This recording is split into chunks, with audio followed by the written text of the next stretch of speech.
found tucked inside the hollow of a charred oak beam recovered from the ruins of Millhaven, Pennsylvania, dated October 14th, 1889. If you are reading this, then God has seen fit to let these words outlive me. I am writing by the light of a lantern whose oil grows thin, seated on what remains of the steps of what was once the Millhaven post office. The steps are still here. The post office is not. Behind me, where Mr. Alderman used to sort the morning letters and hum that old Methodist hymn I could never remember the name of, there is nothing now but open sky and the smell of ash so thick it coats the back of your throat like wool. Everywhere I turn, the town I have known for 31 years is simply gone. I do not know who will find this letter. I do not know if anyone will come looking. But I was a schoolteacher for 11 years in this valley, and I suppose the habit of putting words to paper never leaves a person, even when the world is burning down around them. Let me begin at the beginning, because whoever finds this deserves the truth. It started the night before, on October the 13th, a date I will not soon forget, though I confess I once laughed at those who feared it. The autumn had been terribly dry, weeks without rain. The creek that runs behind Holloway Street had dropped so low the children had taken to crossing it barefoot without even rolling up their trousers. The farmers talked about it at the feed store. Old Hector Bruns said he hadn't seen the land this thirsty since the summer of '62. We all nodded and agreed it was something, and then we went home and thought no more of it. I should have thought more of it. The wind came first. I was in my cottage on the eastern edge of town when I felt it, not the gentle evening breeze that usually rolls down from the hillside, carrying the scent of pine and cold stone, but something different entirely, something with intention. The curtains in my bedroom window moved sideways, not inward, and the candle on my writing desk bent its flame nearly flat. I remember thinking it strange.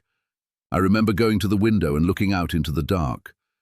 To the northwest, above the tree line, the sky had turned the color of an old copper coin. I stood there longer than I should have. That is a thing I will carry with me, the seconds I lost simply standing and staring, trying to understand what I was seeing when I should have already been running. By the time the bells started, it was too late to save anything. I pulled on my coat and boots without lacing them and went out into the street. There were others already outside, standing in their doorways with the same expression I imagine was on my own face, that look of a person whose mind refuses to accept what their eyes are plainly telling them. Down at the western end of Main Street, the mill was burning. Not smouldering, not catching, burning, completely and entirely, the way a piece of paper burns when you hold it to a flame. All at once, and with terrifying speed. The fire jumped the road. I have heard people say that before, as a figure of speech, the way one might say the river jumped its banks. I understood it only as language. I did not understand it as a thing that could actually happen before that night. But I watched with my own eyes as a ribbon of flame lifted from the roof of the mill, carried on that horrible wind, and landed in the dry grass of the open lot beside Carver's dry goods store. Within seconds, the lot was burning. Within a minute, the store itself had taken it. There was screaming then. There had been noise before, the bells, the wind, the crackling roar of the fire itself. But the screaming was different. It was human, and therefore it was the worst sound. I ran toward it. I do not know why. I am not a brave person by nature. I was frightened of dogs as a child, and I still cross the street when I hear thunder. But I ran toward the screaming the way, I suppose, one simply does when all thinking has stopped and only instinct remains. It was the Pelham family. Their house sat right next to Carver's store, a narrow two-story building with blue shutters that Mrs. Pelham had painted herself the previous spring. She had been so proud of those shutters. I remember her showing them to me in April, asking if I thought the color was too bold for the neighborhood. And I told her they were the finest shutters in Millhaven, and I meant it. The shutters were burning when I arrived. Edmund Pelham was in the street with his two oldest children, a boy of 9 and a girl of perhaps 12.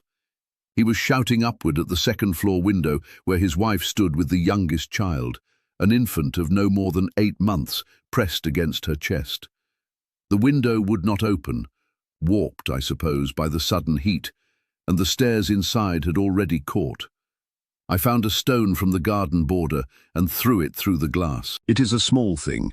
I want to be honest about that. I did not carry anyone to safety. I did not rush into the burning building. I threw a stone through a window, and Edmund Pelham climbed the outer trellis, God only knows how it held him, and took the infant through the broken frame while his wife climbed out behind him. They came down.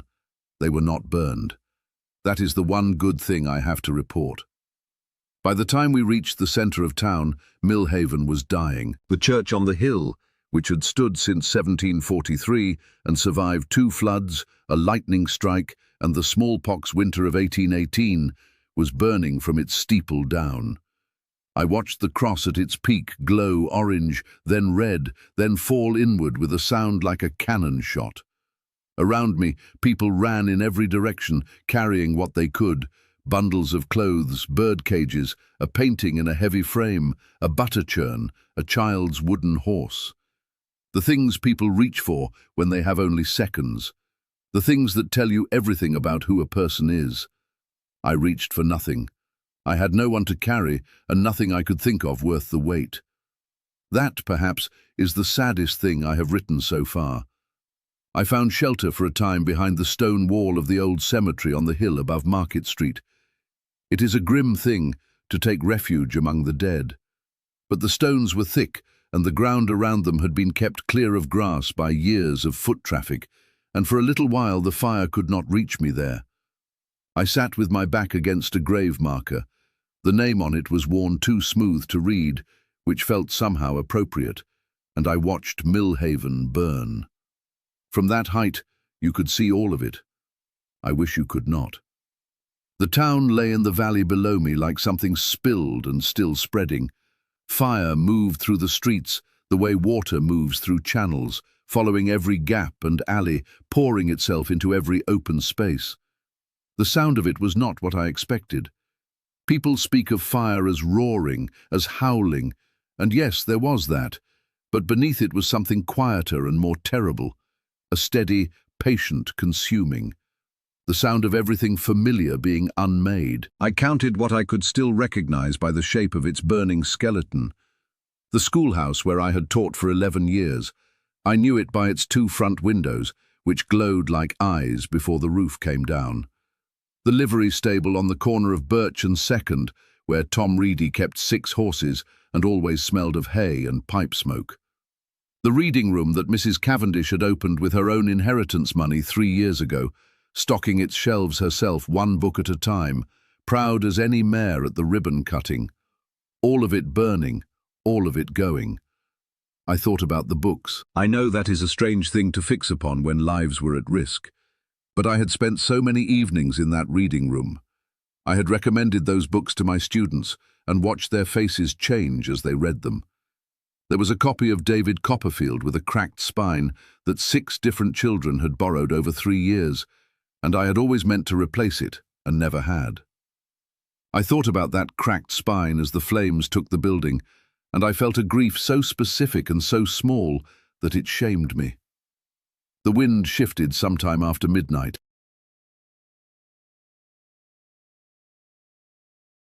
Until that moment, the fire had been moving primarily westward, driven by the gale that had started everything.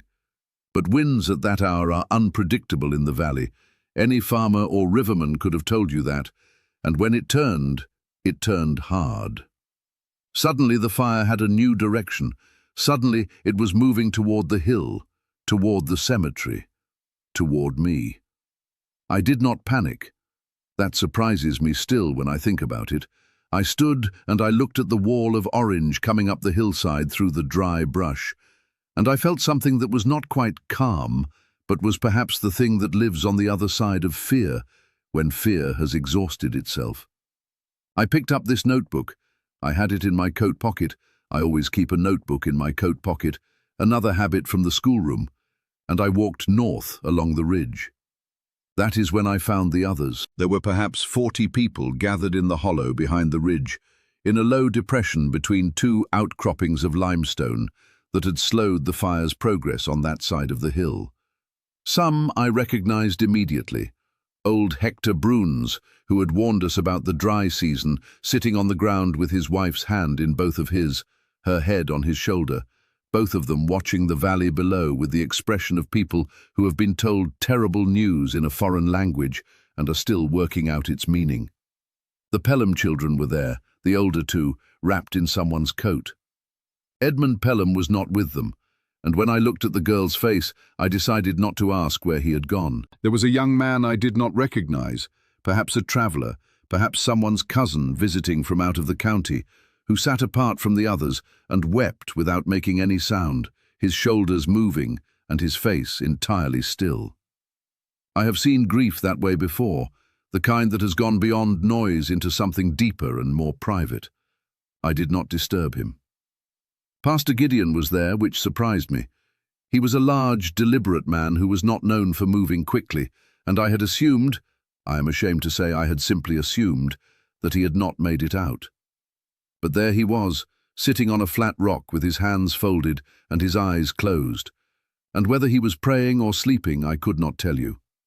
Knowing Gideon, perhaps both at once.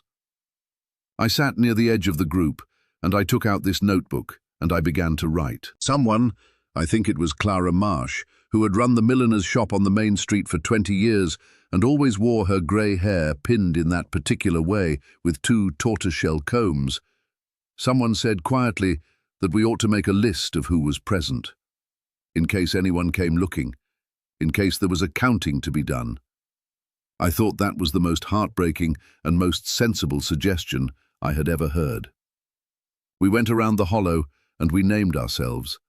I wrote the names down here at the back of this notebook in the last pages. 41 souls on the ridge above Millhaven, Pennsylvania, at some hour past midnight on the 14th of October, 1889. I do not know if that number is a mercy or a tragedy. I suppose it depends on what the final count of Millhaven's population turns out to have been. I have not let myself think about that number yet. What I have let myself think about, what I cannot stop thinking about, is the house on Sycamore Lane where I lived for 9 years. It was not a remarkable house. I want to be precise about that because I think there is a temptation when things are lost to make them grander than they were. It was a small cottage with a low ceiling and a front door that stuck in wet weather, and a garden that I never quite managed to keep properly, though I tried each spring with good intentions and forgot about it by July. There was a window above the kitchen sink that faced east, and in the mornings the light came through it in a way that I always thought I would paint someday, if I ever learned to paint. I never learned to paint. The stove in that kitchen had a particular creak when it heated up, an old complaint of the metal that I had lived with so long I no longer heard it except in the first cold days of autumn when I lit it for the first time in months. Then it would groan and settle, and I would think, every single year without fail, I really must have someone look at that. I never had anyone look at it. These are the things you think about, not the grand lost things, the small postponed ones, the cracked spine of the borrowed book, the unpainted picture of the morning light, the stove that needed looking at, the window above the sink where the light came through. Around 3 in the morning, or what I judged to be 3 by the position of whatever stars the smoke permitted me to see, the wind began at last to ease. Not stop, it did not stop entirely, but ease, the way a fever breaks in the very early hours. The fire in the valley below us seemed to hesitate. Several of the men in the group stood and watched it with the cautious hope of people who have been deceived before and are not yet ready to trust good news. Hector Bruns said the creek might have stopped it on the south side. I wrote that down too. Margaret Pelham, the 12-year-old girl, Edmund's daughter, came and sat beside me at some point in those dark hours. She did not say anything for a long time. She watched me write, and I let her watch. Eventually, she asked me what I was doing. I told her I was keeping a record. She thought about that. She had her father's dark eyes and her mother's habit of pressing her lips together before she spoke, a thing I had noticed in the classroom and found myself noticing now. She said, "For who?" I told her I did not know yet.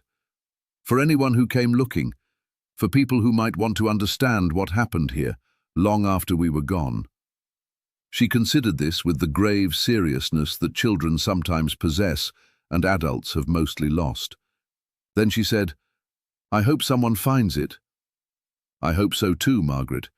God willing, I hope so too." The smoke is thicker now than it was an hour ago, which I do not entirely understand given that the wind has slowed. Perhaps something new has caught. There were outlying barns and grain stores that the main fire had not reached when last I could see clearly. Perhaps the creek did not stop it after all. Perhaps Hector Bruns was wrong. The lantern I found among the things people had carried up the hill is burning lower. I am writing smaller to use what light remains. My hand aches in the way it always did after a long day of marking student compositions, that particular tiredness in the third and fourth fingers, and there is something almost comforting about that familiar pain. It connects this night to all the ordinary nights that came before it. I keep thinking about a student of mine, a boy named William Craft, 11 years old, who sat in the third row and had a habit of chewing the end of his pencil until it was entirely unusable. He wrote the most extraordinary stories for a child his age, not neat stories, not careful ones, but wild and reaching, full of dragons and lost kingdoms and heroes who were afraid but went anyway. I always marked his penmanship down and his imagination up, and I always felt the trade was uneven in his favour, and I never minded. I do not know where William Craft is tonight. I do not know where any of my students are. That is the weight I cannot put down, the one that presses on the chest and makes the breathing difficult. 31 years of knowing everyone in a valley, 31 years of names and faces and stories and small histories. The widow in the yellow house who grew the best tomatoes in the county and brought them to the school every September. The blacksmith whose daughter I taught to read at age 9 and who went on, I was told, to study at a women's college in Philadelphia. The old men at the feed store who argued about the war every single time they gathered and never once resolved anything and never once stopped trying. All of that knowledge, all of those connections, all of those long, careful years of knowing and being known, and now the valley below me is a field of embers, and the sky above it is the colour of a wound, and 41 people sit on a hillside trying to remember how to breathe.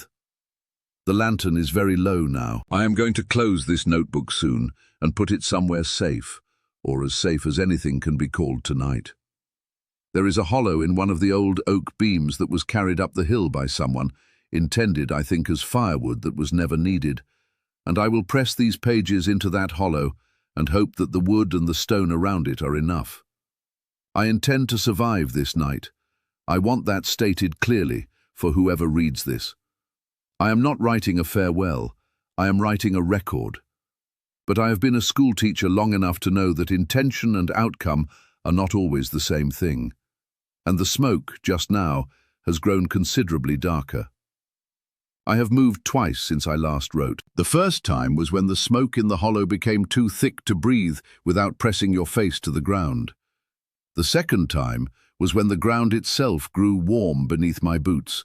Not hot, not burning, but warm in the way a stone is warm that has been sitting near a fire for hours, a slow heat that rises from below and tells you, quietly and without urgency, that you should not stay where you are. We moved northeast, further up the ridge, into an area of exposed limestone shelf where the rock was bare and the brush had not found purchase. It was cold there, the kind of cold that the fire, for all its destruction, had at least kept at a distance until now. People pressed together without discussion, the way animals do in hard weather, setting aside whatever distances propriety normally requires. Hector Bruns and his wife, Clara Marsh and the young weeping stranger who had stopped weeping somewhere in the second hour and now simply stared. Margaret Pelham and her brother, whose name was Thomas, and who had not spoken a single word since I had found them, not one word in all those hours, and whose silence felt less like shock and more like a decision. Pastor Gideon walked among the group with his hands clasped behind his back, stopping to speak quietly to each person in turn. I watched him do it. I do not know what he said to each of them. Whatever it was different each time. I could tell by the way he paused before he spoke, the way he seemed to look at each person carefully and choose. That is a particular skill. I have tried to practice it myself in the classroom, the ability to see what each person needs and then attempt to provide it. I was never as good at it as Gideon. He came to me last. He sat down on the rock beside me and looked out at the valley for a long moment without speaking.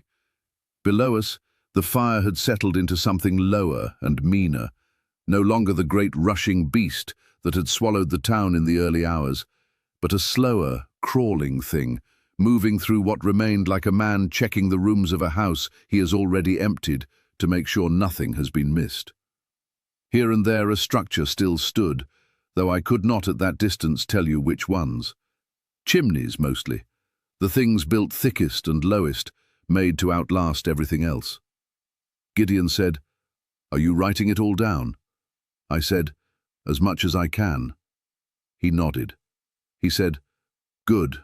Someone should." Then he was quiet again for a while, and I did not interrupt him, and eventually he got up and walked back to the others. I have been thinking, in the hours since, about what it means to write something down, what it means to insist that a thing be remembered. Millhaven was not a famous place. I want to be honest about that too. It was not a town that appeared in history books or newspapers, except in the most local and occasional way. A notice of a church fair, a brief item about a flood, a letter to the editor about the condition of the road. It was the kind of place that exists in great numbers across this country, towns that hold themselves together through the daily work of ordinary people, through habit and affection, and the accumulated weight of shared years.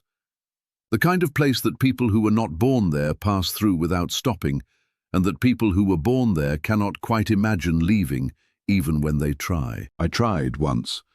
I was 26 and I had received an offer to teach at a larger school in Harrisburg, a better school with better resources, and a salary that was, frankly, embarrassing to compare with what Millhaven could offer. I went to Harrisburg. I looked at the school and the city and the life that was available to me there.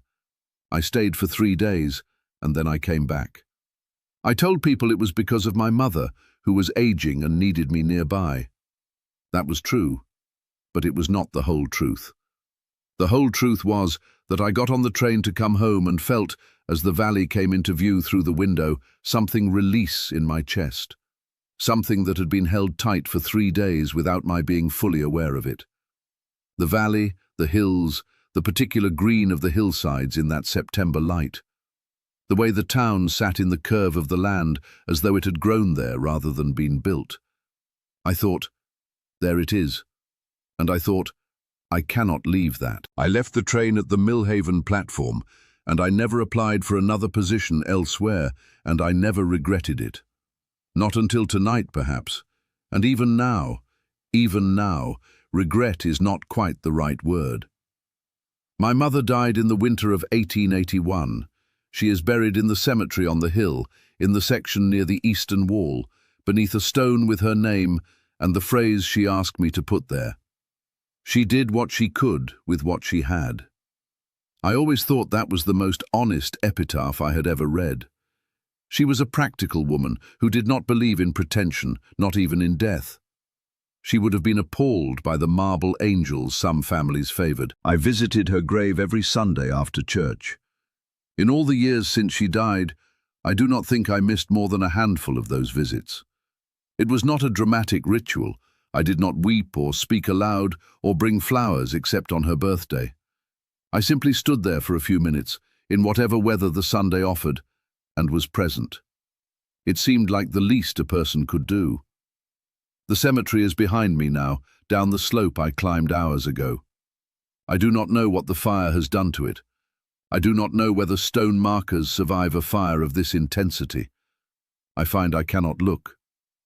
There are things you can face and things you cannot, and you do not always know in advance which is which.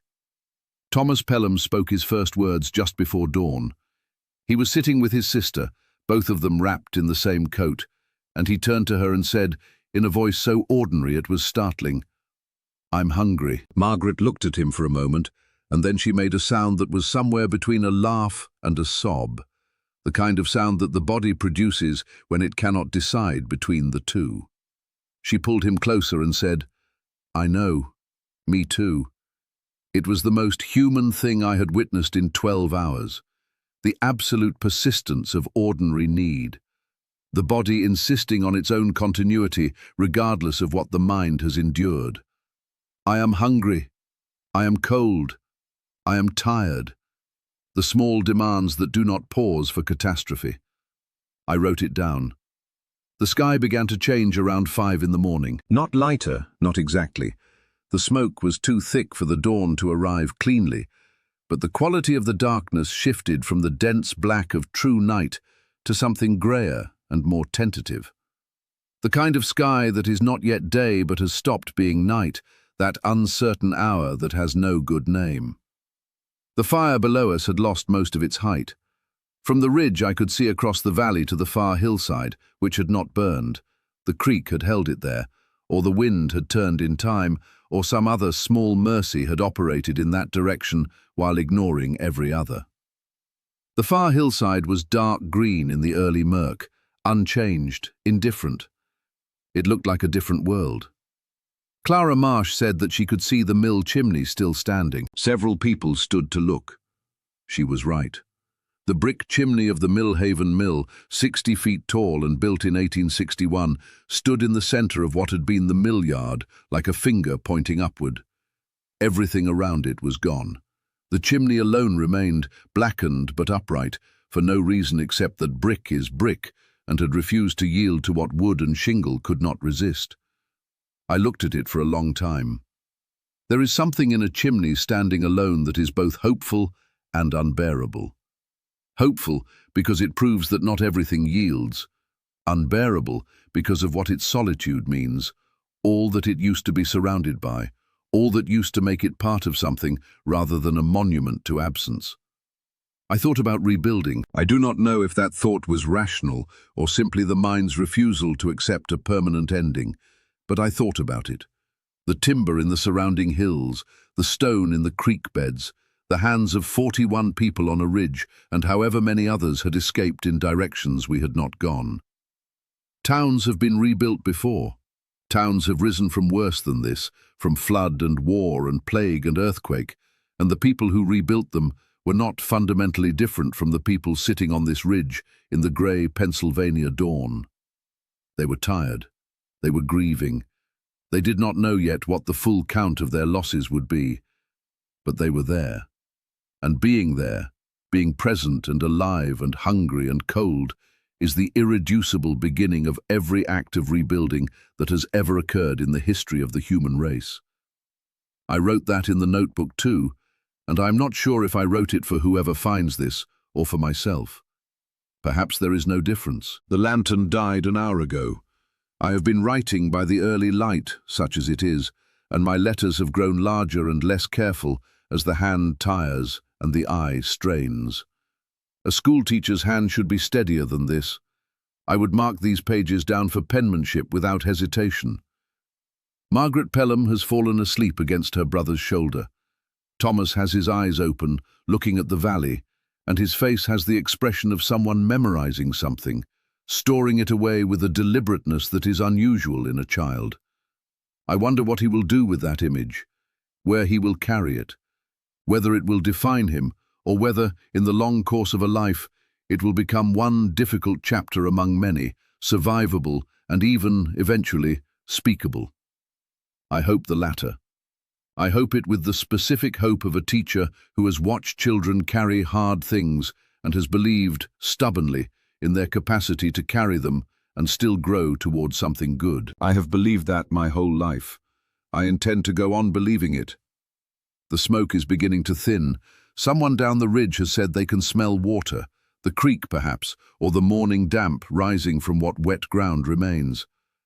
Hector Bruns is already talking about going down the hill to look at what is left. Others are stirring, straightening, the slow and painful reassembly of people who have been folded into themselves all night. There is talk of the next town, There is talk of the road east. There is talk already of who might have family elsewhere, who might send word, who knew someone with a wagon. The practical machinery of survival grinding back into motion. I am going to put this notebook in the oak beam hollow now. I meant to do it hours ago, but I kept finding one more thing to write, one more thing that seemed necessary to record before I sealed it away. That, too, is an old habit. The lesson that runs 5 minutes long because there is always one more thing worth saying. I do not know what comes next. I intend to walk down that hill. I intend to find whatever remains and to help with whatever can be helped, and to grieve, in time and properly, whatever must be grieved. I intend to find my students if they can be found, and to stand at my mother's grave if it still stands, and to look at the place where my cottage was, and say goodbye to the morning light that came through the window above the kitchen sink. I intend all of these things, but the smoke is rising again from the southern end of the valley, darker now than it was a moment ago, and several people on the ridge have gone quiet in a way that reminds me of how we all went quiet last night, when we first saw the sky above the tree line turn the color of a copper coin. I am sealing this notebook now. If you find it, when you find it, know that there were 41 of us on this ridge, and that we were afraid, and that we were not without hope, and that a 12-year-old girl fell asleep in the grey dawn with her brother's shoulder for a pillow, as though the world had not just ended around her, which is either the saddest thing I have ever seen or the bravest. I have not yet decided which. My name is Eleanor Ruth Voss. I was a schoolteacher. I loved this valley. I'm going now to see if it will let me stay.